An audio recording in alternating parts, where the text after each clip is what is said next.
अदावज़ है। रिपोर्टर्स 21 और अरमान साहब व्लॉग के मुश्तरका प्लेटफॉर्म से मैं हूं फारूक समी। और जनाब आज ज़रा सियासत से हट के एक डिफरेंट टॉपिक पर बात हो रही है, और बात हो रही है उस पठान मूवी पर जिस पे इस वक्त बहुत ज़्यादा सोशल मीडिया पर उसकी ट्रोलिंग भी जारी है। सोशल मीडिया पर बहुत ज़्यादा उस पर ऊपर बात हो रही है।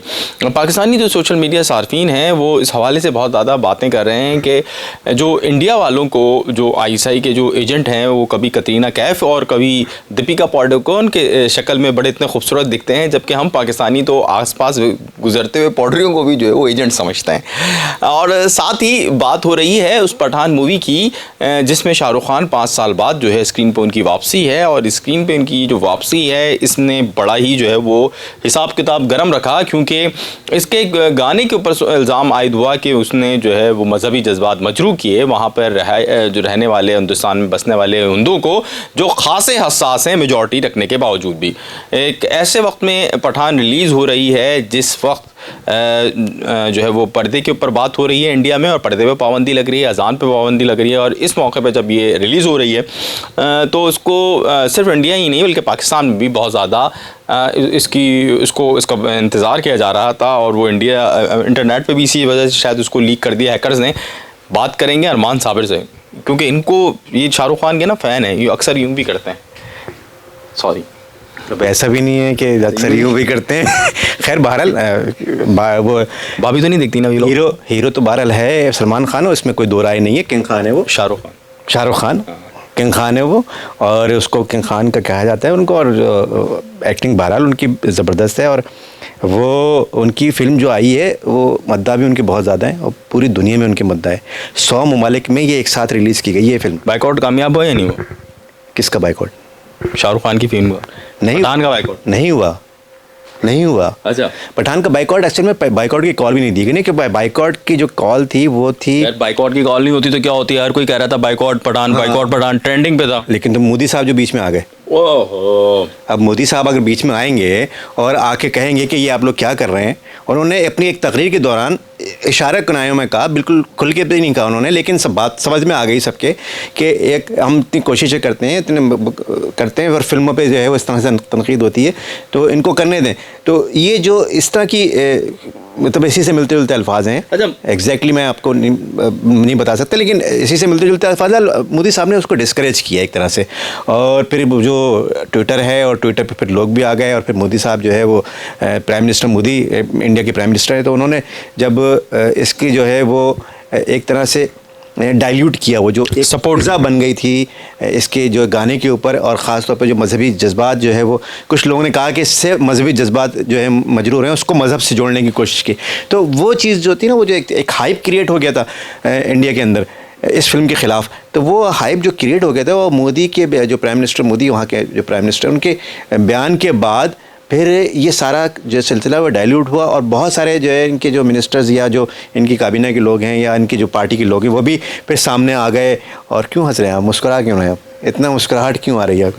तो वो भी सब सामने आ गए, और वो भी जो है उन्होंने ट्विटर के हैंडल संभाल लिए, फेसबुक संभाल लिए, सोशल मीडिया संभाल लिया, और उन्होंने कहा कि नहीं जी ये जो है वो ऐसा नहीं होना चाहिए और फिल्मों को सपोर्ट किया जाना चाहिए। तो एक तरह का हाइप क्रिएट हो गया था इस फिल्म के ख़िलाफ़, और जो बाइकआउट और जो जलाओ घिराओ और इस तरह की चीज़ें जो हो रही थी, और अगर फिल्म लगती है तो मेरे ख़्याल से इससे कहीं ज़्यादा होता एहतजाज, जो कि देखने में नज़र नहीं आया। और इसने ये न सिर्फ 100 मुल्कों में रिलीज़ हुई, बल्कि इसने बिज़नेस के पहले दिन के बिज़नेस के तमाम रिकॉर्ड तोड़ दिए। वो जो साउथ इंडियन फिल्म थी इससे पहले KGF 2, जो उसके जो रिकॉर्ड थे वो भी इसने तोड़ दिए हैं। करोड़ रुपए का इसने पहले दिन बिज़नेस किया है, और ये एक मतलब ब्लॉकबस्टर फिल्म जो है पहले दिन ही बन गई है।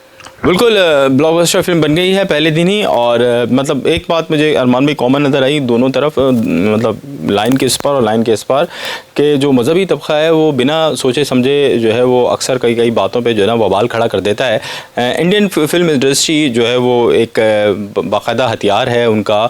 एक जिस तरह पाकिस्तान में लोग को प्रोपेगेंडा करते हैं या दीगर चीज़ें करते हैं, तो वो अपने आर्मी को एक बड़ा अच्छा पेश करते हैं। और सुना है कि इस फिल्म के अंदर भी शाहरुख खान का कोई ऐसा ही रोल है, और इस फिल्म के ज़रिए जो प्रमोशन होनी थी इंडिया की, वो प्रमोशन रुक रही थी बुनियादी तौर पे, जिसकी वजह से नरेंद्र मोदी को भी सामने आना पड़ा।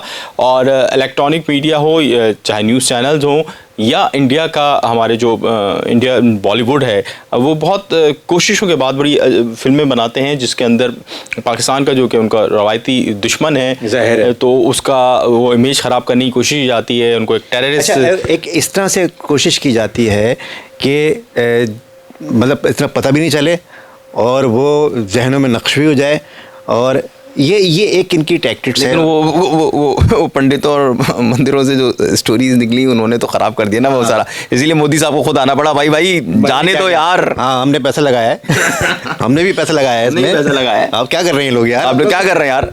तो सारी सी स्टोरी ये है। लेकिन मैं जो है मुझे ज़ाती तौर पे जो लोग देख रहे हैं और सुन रहे हैं हमारा व्लॉग, मुझे यकीनी तौर पर शिकवा है कि ऐसे आईसीआई वाले ये कौन से लोग होते हैं जो कि कतरीना कैफ जैसे होते हैं, दीपिका पादुकोण जैसे लोग होते हैं, और जो वो होते हैं, और वो हमें क्यों नहीं मिलते, हमें ही ऐसी टेढ़ी शक्लों वाले क्यों मिलते हैं। यार क्या है यार ईमान से यार नहीं, मेरे तो हमारे तो दोस्त है ना, वो हमें तो आज तक यहाँ से कट वाला मिला, कोई लड़ाई में जख्मी वाला मिला। वो होते ही ऐसे हैं, उनको ऐसा ही होना चाहिए, करख्त होना चाहिए। हाँ, लेकिन ये जो फिल्मों में दिखाते हैं ये तो कभी कतरीना कैफ दिखा रहे होते हैं, कभी दीपिका पादुकोण दिखा रहे होते हैं। इन्होंने भी शायद देखे नहीं है सही तरह से, और इनको हमारे ऐसे वाले पता ही नहीं है। इनको जो है, हाँ, इनको जो इनको जहनों में जो आते हैं ना, वो वाला बना के दिखाते हैं। अब मैं इस पे क्या बोलूँ, लेकिन भाई हमारे पास तो जितनी भी शक्लें ना यार, जो इंडिया से लोग देख रहे हैं यार, मैंने तो आज तक, मैं तो बहुत सारों से मिला हूँ, मैंने आज तक व्यूअर्स को आप नाराज करने, इंडियन व्यूअर्स को नाराज नहीं कर रहे। मैं देखो, मैं किसी को नाराज नहीं कर रहा, हम तो इन तमाम चीज़ों को बहुत हटके लेते हैं। हमारे लिए तो हर जो बात है ना वो अमन की होती है, और हम लोगों को इस तरह की बातें साफियों को जेब भी नहीं देती। सीधी सी बात है, हम तो एक बहुत लाइटर मोड में बता रहे हैं कि इधर की लाइन के जो मजहबी जज्बात रखने वाले लोग हैं वो भी जल्दी मुश्तिल होते हैं, उधर भी यही हो रहा है। एक ही तरह के लोग हैं आई थिंक। और बस स्टोरी ये थी कि मैं यकीन करें, मैं बस मुझे यही वाली बात है, क्योंकि ये जो टॉपिक है पसंदीदा फिल्मों का, ये अरमान भाई का है बुनियादी तौर पर। मुझे जो बस अफसोस है वो इस बात का है कि यार ये जो वाले एजेंट जो है ये हमें क्यों नहीं मिलते। और सबसे ज़्यादा फिल्में जो है वो फारूक समी देखता है। हाँ, फिल्में मैं बहुत ज़्यादा देखता हूँ, कोई मसला नहीं, लेकिन मैं ज़रा बॉलीवुड की कम देखता हूँ।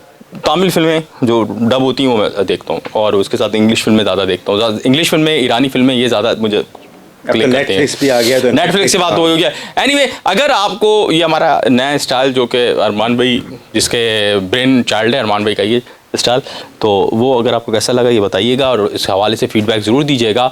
रिपोर्टर्स 21 और अरमान साहब व्लॉग को अभी तक अगर आपने सब्सक्राइब नहीं किया है तो फौरी तौर पर इसको आपने सब्सक्राइब कर लेना है, और ऐसा कोई ऐसे एजेंट मिले तो मुझे ज़रूर बताइएगा, मैं उससे मिलूँगा।